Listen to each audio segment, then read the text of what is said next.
പ്രേരകം വരുമ്പോഴാണ് നിസ്കരിക്കാൻ വേണ്ടി എഴുന്നേറ്റ് നിൽക്കുന്നത്. നിനക്ക് കൽബ് പ്രവർത്തിക്കണം. കൽബാണ് കമാൻഡ് ചെയ്യുന്നത്. കൽബ് ശരിയായാൽ കൈകാലുകൾ ശരിയാവും.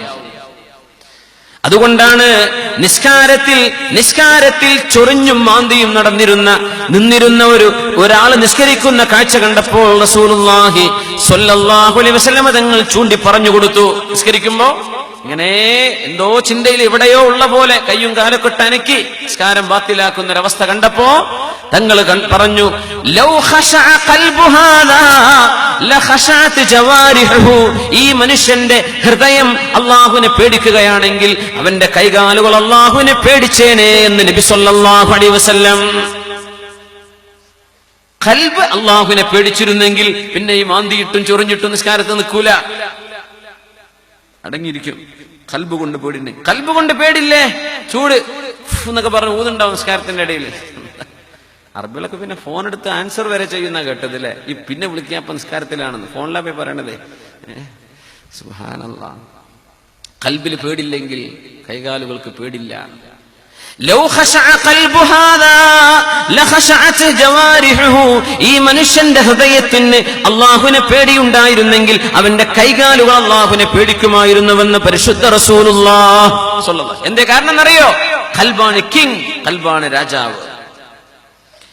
അതുകൊണ്ട് നബി തങ്ങൾ പറയുമായിരുന്നു, ഇസ്തവൂ വലാ തഖ്തലിഫൂ. നിസ്കാരത്തിന്റെ മിഹ്റാബിലേക്ക് കയറി നിൽക്കുമ്പോ ഇമാം നിൽക്കുന്ന ഹബീബായി തങ്ങൾ പറയുന്ന വാക്കാണത്. ഇസ്തവൂ, സ്റ്റഡിയായി നിൽക്കണം. നിസ്കരിക്കാൻ നിൽക്കുമ്പോ സഫ് റെഡിയാക്കണം. വലാ തഖ്തലിഫൂ.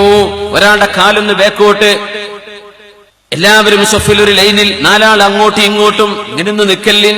ഇസ്തവൂ, നിങ്ങൾ ശരിയായി നിൽക്കണേ. വലാ തഖ്തലിഫൂ, നിങ്ങൾ ഭിന്നിച്ചു നിൽക്കരുതേ.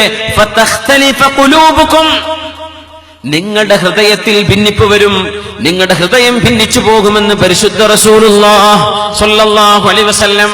കൽബിന്റെ ഉള്ളിൽ ഭിന്നിപ്പുണ്ടാകുമ്പോഴാ അങ്ങനെ സഫിൽ റെഡിയായി നിൽക്കാൻ തോന്നാതിരിക്കാൻ. അത് സാരല്ല, അങ്ങനെ നിൽക്കുക.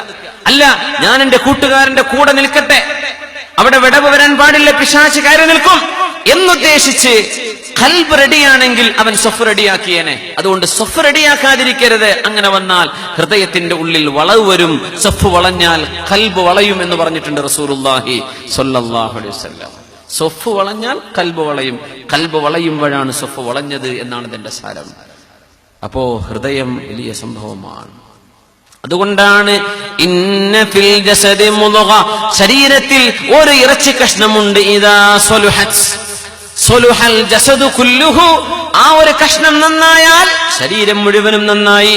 ഹൃദയം എന്ന കഷ്ണം നന്നായാൽ പറയുന്ന വാക്ക് നന്നായി. ഹൃദയമെന്ന കഷ്ണം നന്നായാൽ എഴുതിവിടുന്ന പോസ്റ്റുകൾ നന്നാവും. ഹൃദയമെന്ന കൽബ് നന്നായാൽ പ്രവർത്തിക്കുന്ന പ്രവർത്തനങ്ങൾ ശരിയാകും. കൽബെന്നൊരു കഷ്ണം നന്നായാൽ പ്രവർത്തനങ്ങൾ നന്നാവും. കൽബെന്നൊരു കഷ്ണം നന്നായാൽ നിങ്ങളുടെ പെരുമാറ്റം നന്നാവും. വഇദാ ഫസദത് ഫസദൽ ജസദു കുല്ലു, അത് മോശമായാൽ എല്ലാം മോശമാവും. ഇത് പഠിപ്പിച്ചത് മുത്ത് റസൂലുള്ളാഹി സ്വല്ലല്ലാഹു അലൈഹി വസല്ലം. അതുകൊണ്ടാണ് ഹൃദയമെന്ന രാജാവിനെ ശരിയാക്കിയെടുക്കാനാണ് ആദ്യമായി ഹബീബ് സ്വല്ലല്ലാഹു അലൈഹി വസല്ലം പരിശ്രമിക്കുന്നത്.